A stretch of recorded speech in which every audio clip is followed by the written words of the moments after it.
Welcome to the Just Third Way podcast, where we ask the question, would you rather own or be owned? Brought to you by the Center for Economic and Social Justice at cesj.org. Hello, thank you for joining us again, podcast listeners. Very glad to have today a special guest, Dr. Marwane El Alaoui. Hello, Marwane. Hello, how are you? I'm doing great. I'm really honored to have you with us today as a guest, and just want to thank you very much for taking the time to talk with me. It's such a great honor to have someone with your accomplishments as an advocate of the Just Third Way. I'm really amazed at your list of degrees and certifications and diverse work history. You must be a workaholic. As a father trying to motivate my sons, I have to ask, was there something about how you were brought up and raised that made you so dedicated to hard work and excellence? Yeah. First of all, I would like to thank you for having me, and I'm really very honored to talk to you in this broadcast. So and I'm also very glad to join the CSJ team, and will do, of course, the best of myself in order to contribute in the Just Third Way. About motivation, I would say to your sons that it's only about believing our dreams. So either we are having big dreams or small ones, and also we can make the change, and only us can make ourselves great. So when you believe in your dreams, you will do everything to make it true, whatever the obstacles and constraints. So I would say to them, just dream big and never give up.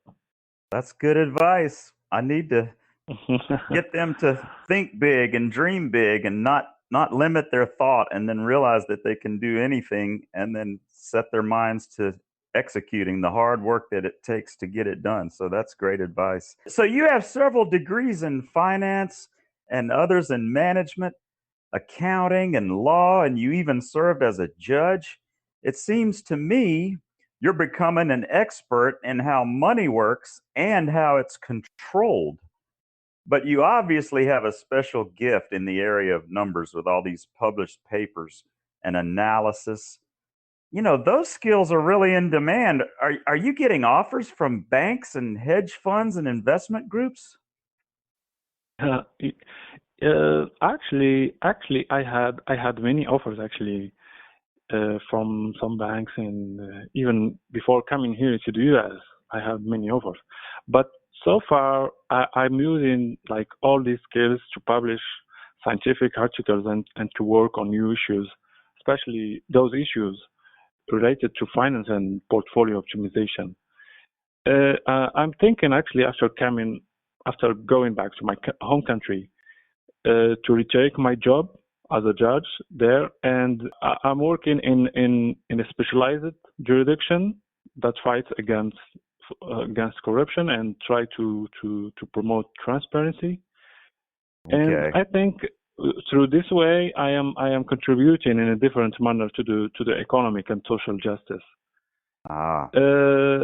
And if I want to work as in the private sector, so I would prefer to own my own business. Like if I want to move to private sector, so I would prefer to have my own business in consulting, and then I would provide these financial services to investors and financial institutions. That's interesting. The last Humphrey Fellow that I interviewed, you can go back and check that out. Her name is Lisa, and she's a health Mm-hmm. policy expert, but she wants to have Mm-hmm. her own business also in her country in Yemen eventually. So it's interesting that so far every Humphrey Fellow that I've talked to is not only advanced in skills and academics, but they're also entrepreneurial. So tell us how you Mm-hmm. came to be a Humphrey Fellow and how you learned about CESJ and the Just Third Way. Yeah, for me to be a Humphrey Fellow, it was like an adventure, and also at the same time a big opportunity in order to hone my leadership skills, as well as establishing a lasting relationship with you as professors, students, Humphrey Fellows, researchers, and all of the US friends and families. I applied to the Humphrey program because I wanted to make a change as a leader and contribute, of course, in the development of the financial system in my country, as well as promoting transparency and economic and social justice. So I'm very thankful.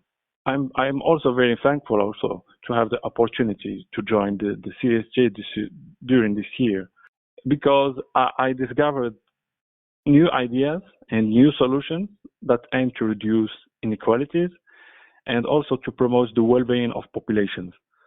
And Right. the other important thing is that the Just Third Way has an ultimate goal of giving equal opportunities to everyone, which is something really awesome. And that's for me the real justice. Right. I totally agree. And that is a good point because so many people are left out of the system. So, Hmm. what part of Morocco are you from? It's really a fascinating place. You're blessed to have one of the most successful monarchies in terms of freedoms and diversity. But I know it could be a sensitive issue to call for reforms. So, do you think Morocco is a possible place to model a just third way money system? Or do you think somewhere else would be better? I am from Rabat, and the Rabat is the capital of the Kingdom of Morocco. Okay. But I have worked in many other areas, notably the peninsula of Dakhla, that is located in the south of Morocco. Actually, it's a very nice place there, and especially for kite surfing and relaxation. Indeed, Nice. as you said, yeah, Morocco has a great history, and we used to be a country known for its diversity all over the time, thanks to its geographical position at the edge of, as you know, of two continents, Europe and Africa. Right. And talking about monarchies, I would say that His Majesty the King Mohammed VI introduced many ambitious economic and social plans that really changed the country during the last 2 decades. Now I think we have more diversified economy, and many other actions were established in order to reform many sectors: It's good. education, healthcare, infrastructure. And so what I hope now is that we can we can recover very very fast after this COVID pandemic. Right. Regarding the application of the Just Third Way to Morocco, I think that depends on the involvement of the other stakeholders. But as a first step, I think that offering equal opportunities to people and encouraging innovation through different financial mechanisms, like for example, I would say crowdfunding initiatives. I think that would help many Moroccans to become independent and also to have a value added to the economy. So if we can have as many as we can of these initiatives, I think we will be able to have maybe a new hub of innovation that would benefit to the Mediterranean Sea as well as Sub-Saharan Africa. And for me, Right. I think that would be a good start. Yes, it would. I think it's great that someone as influential as you is going to be working in Morocco because, there have been so many struggles in Northern Africa regarding money. I don't claim to be an expert about what happened in Libya, but, there's speculation that Gaddafi was trying to start some kind of gold standard money, and then the powers that be didn't like that or something. So what we need is Mm-mm. I know, who knows, right? So then I really feel like what we need is more people who really understand what the best money would be, because like if you started a gold standard type thing, that might limit progress and growth. So I think that debate, Northern Africa is a great place to have this debate and have someone like you who understands that, you can have sound money without tying it to a limited asset, you know. Yeah, So, yeah, I agree. Yeah. I was able to find several of your published papers online, but not the price volume analysis relating to Bitcoin. Now, you and I share an interest in cryptocurrency. Was the Mhm. paper written around the 2017 Bitcoin bubble? Do you try to forecast the price of assets like that? Yeah. Actually, yeah, I would like to thank you for asking me this question because that paper actually aims to understand the complexity of Bitcoin through price volume multifractal analysis. As Wow. you know, markets show complex and dynamic fluctuations, making the prediction of prices sometimes impossible. So these features are the result of, as you know, of many complex factors as nonlinear interactions among heterogeneous agents and with different time horizons and Wow. complex Yeah. events occurring. Yeah, like occurring. So many complex factors. So then for me, like the study of multifractality allowed me to understand that relation between price and volume using statistical physics techniques. And as Wow. it is said, and as it is known in Wall Street, it takes volume to make move stock prices. So then volume has a direct influence on prices.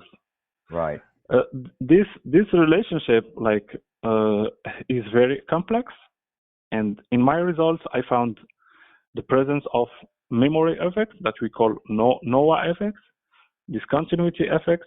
Sorry, memory effect is Joseph effect. Sorry, and discontinuity effects, that is the NOAA effects, and that was found through different periods of time, which means that the Bitcoin is moving in a very dynamic and turbulent way, especially the relationship between its price and its volume, which make it very hard to predict, according to of course to the multifractal analysis.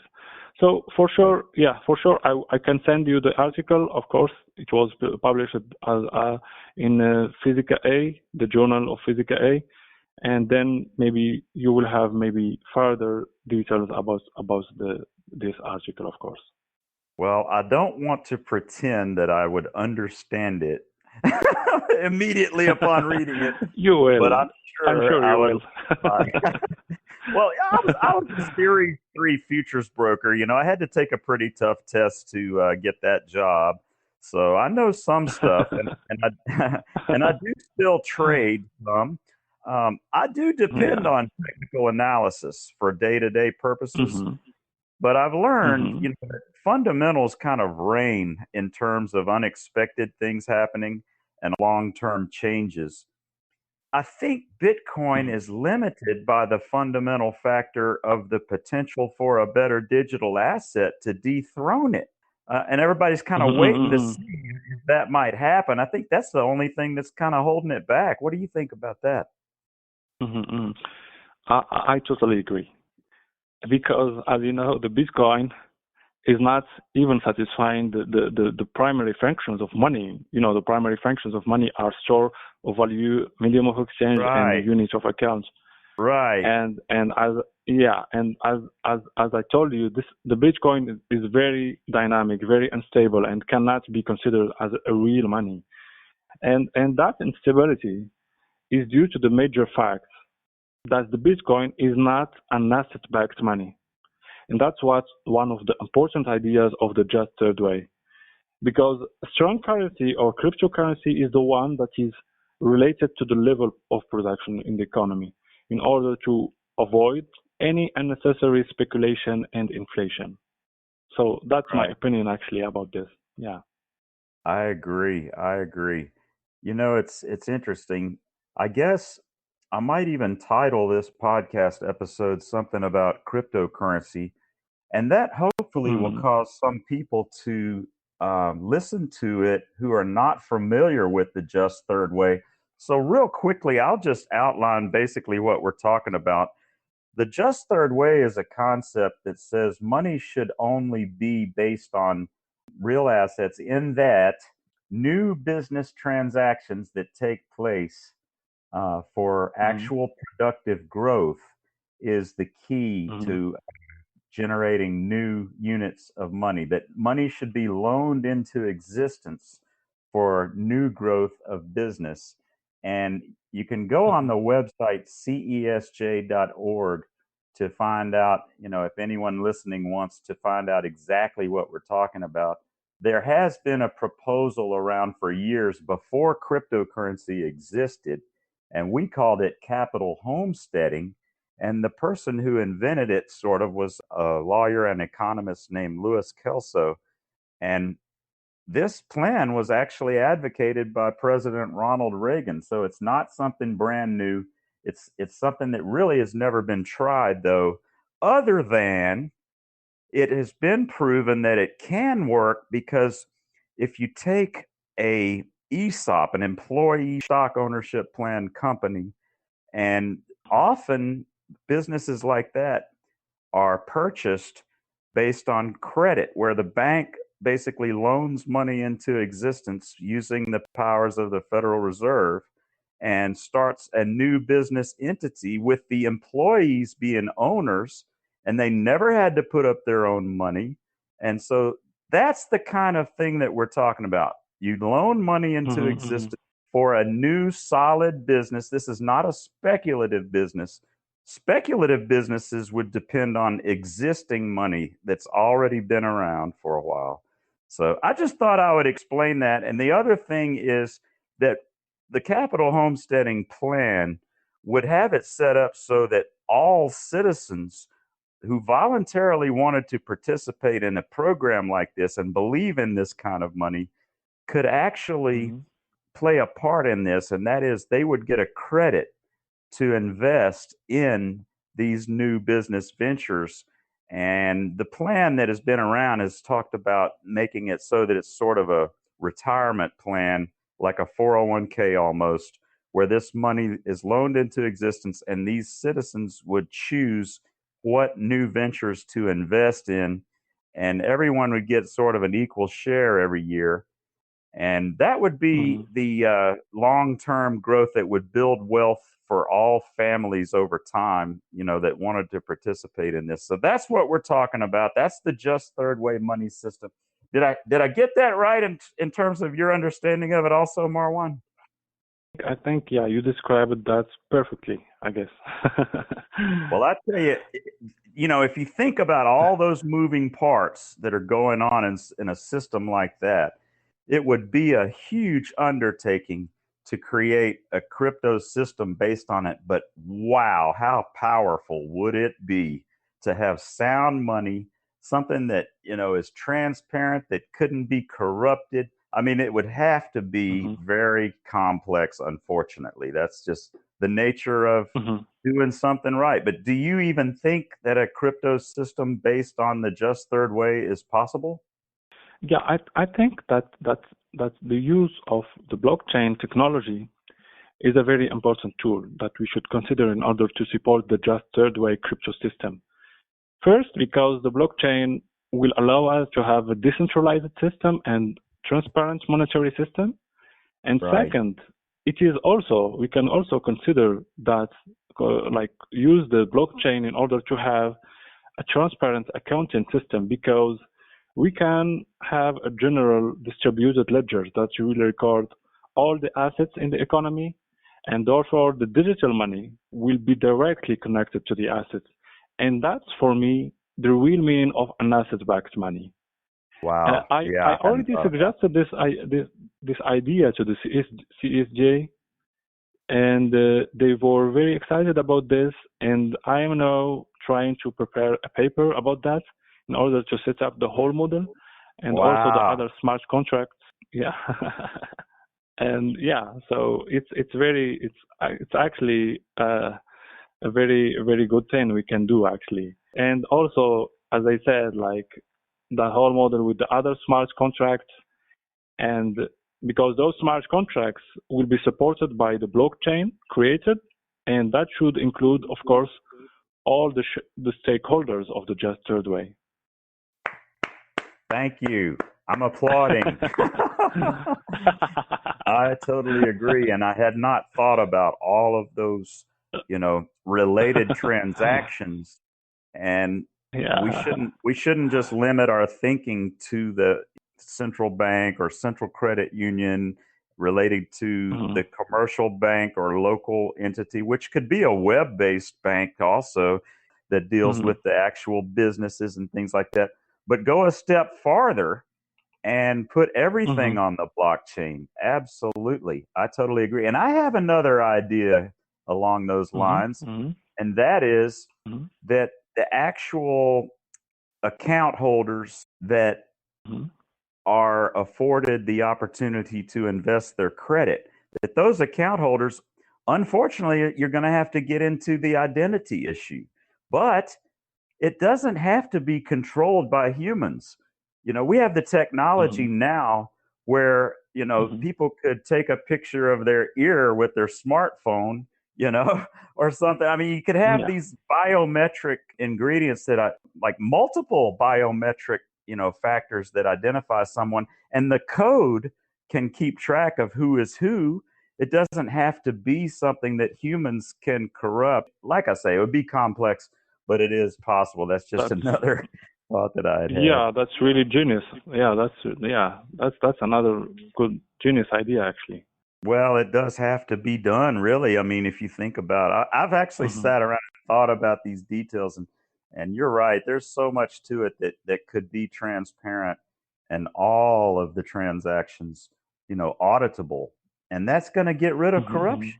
Do you think it's more likely to happen as like an independent project or something that's sanctioned by an actual like national government? I think this blockchain projects and asset-backed money can be done, I think, independently, because blockchain can be developed in connection with assets, and then it is going to be open to all the people all over the world. So we do not need actually a formal acceptance from political institutions, since that as we already discussed it before, it is a decentralized system, so we do not need central banks. That's such true. as the case, like as you said, of many cryptocurrencies like Bitcoin and many other cryptocurrencies. So Right. I was also thinking about doing like sort of gamification of this project using the same technology, like using the blockchain technology. I mean, at the beginning, just Oh, as an yeah. experiment, Right. and then we can spread it to the rest of the people, I guess. Yeah, it's true. Yeah, you could do it almost like The Sims uh, simulated. Exactly. I Yeah. had someone else that mentioned that idea. That's something we could probably focus in on, because there have been digital like gaming tokens that have turned into things of value. Once you build the system as a test and a game, then it might take years to work out the kinks and get it all squared away. But then once you did, you could actually use that same code to go live and do the real thing, you know? Exactly. Right. So for me, it's a very, we can use the same technology, the blockchain, using the block technology, and consider that as a game at the beginning. And people, I think people will be excited about that. Absolutely. Now that's really good. You've given me a lot of new thoughts to bounce around in my head. You know, it's a big undertaking to start to assemble a team, but it might be time to do it because the technology is really getting there. I actually I met a guy here. I found out about him on the internet. They have a product. It's basically a credit card that you can deposit cryptocurrency in, and then it's called the Block Card, and the company is called Hmm. Ternio, Ternio. Instead of using Bitcoin or Ethereum, they use another, I think it's Stellar. Anyway, they use a certain blockchain. They just basically copied the technology, and it's a centralized thing that they're doing. But the number of transactions that they're able to do, now they're starting to sell that blockchain service for other purposes and things. So it Hmm. is truly amazing where the technology is going, and the different blockchains. You know, you've got EOS is a blockchain that has a lot of smart contract capability, and it's based Hmm. on proof of stake. I think we, Yeah. we need to get away from the concept of using a lot of electricity, using the proof of work.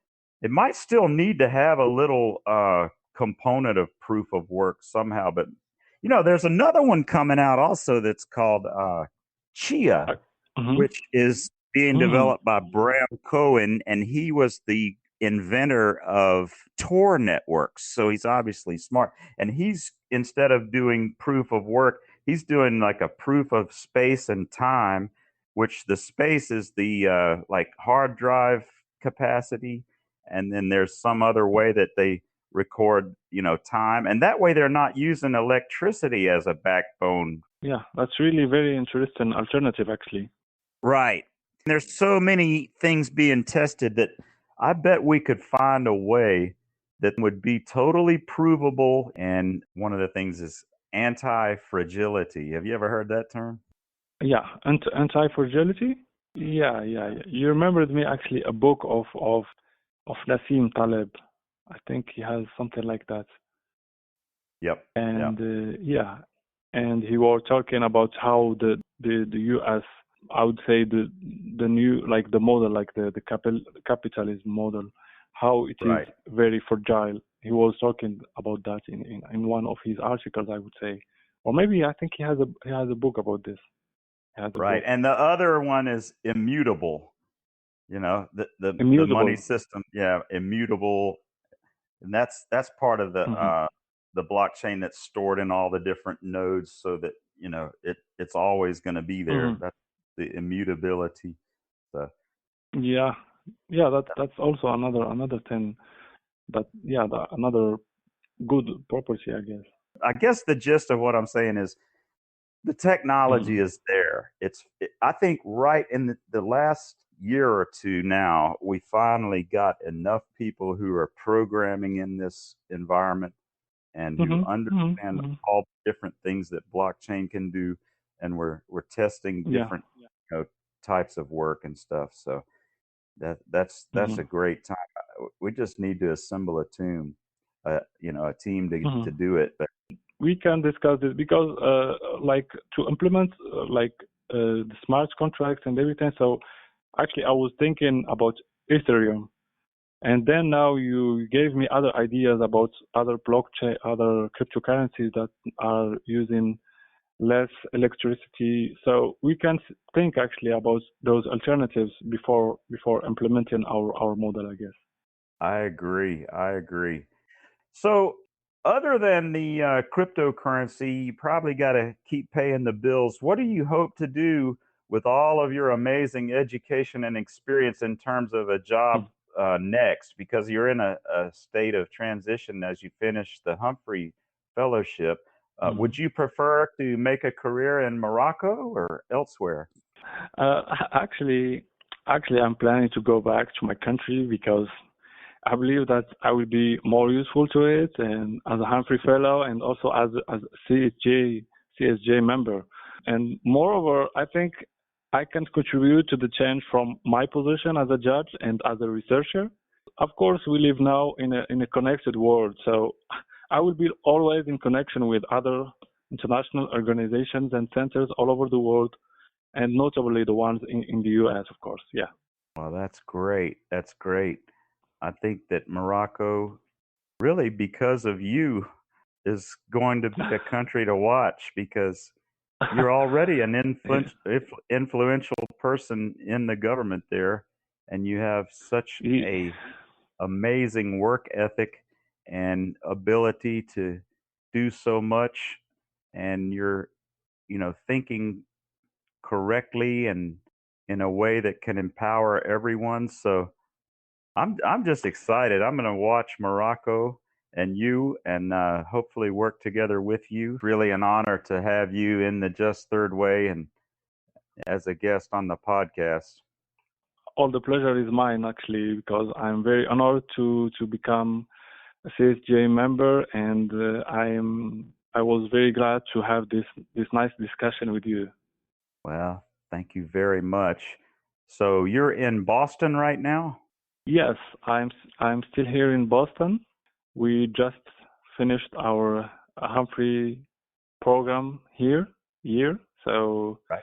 we just celebrated the graduation last week, and Now I'm waiting for any available flights, maybe next month, in order to go back to Morocco. Oh, wow. Okay. Well, Yeah. you kind of had a challenging year to be working in the United States. Did the shutdown make things hard for you? I think this is a unique experience we have here, all over the world, not only in the U.S.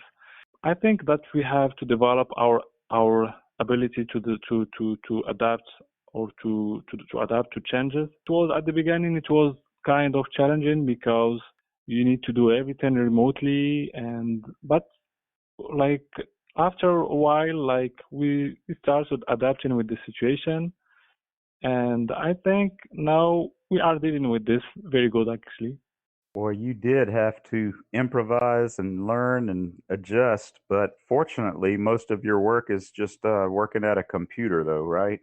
Yeah. Uh, So that was for this reason, yeah, I can do like most of the work just using my computer, so I do not need actually to move. well, that's great. Well, I don't think I'll be coming to Boston, so I won't see you while you're in the United States, but maybe one of these days I'll make a vacation to Morocco. I bet it's a beautiful place to go. Like, you can take your family there too. It's safe, right? Yeah, of course. Yeah, I really recommend you to do that actually. And whenever you are there, yeah, that would be a very good idea actually. I really recommend. Friend that went to Tangier and they said something about the beaches being nice. Oh yeah. In the north of Morocco, because Tangier is located in the north of Morocco, so there are actually many nice beaches there, like in Tangier and other cities nearby there. So that would be also a very good idea. And also, if you like nice beaches, you will find more nice beaches also in the south of Morocco. As I told you, near to Dakhla, the peninsula, they have Right. very beautiful beaches there. So I think there are many places to explore, I guess. Well, that sounds good. Well, I really appreciate you taking the time to talk to me today. And like I say, I really thank you for being part of the Just Third Way, Marwan. Yeah.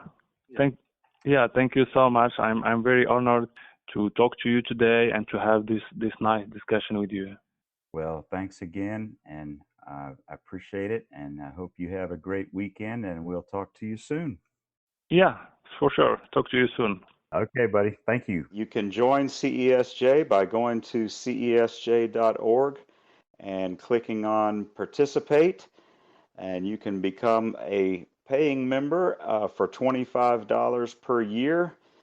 And also, a student membership is $15 per year, and that qualifies you for discounts on our materials, such as books, which you can buy many of and distribute to your friends and family.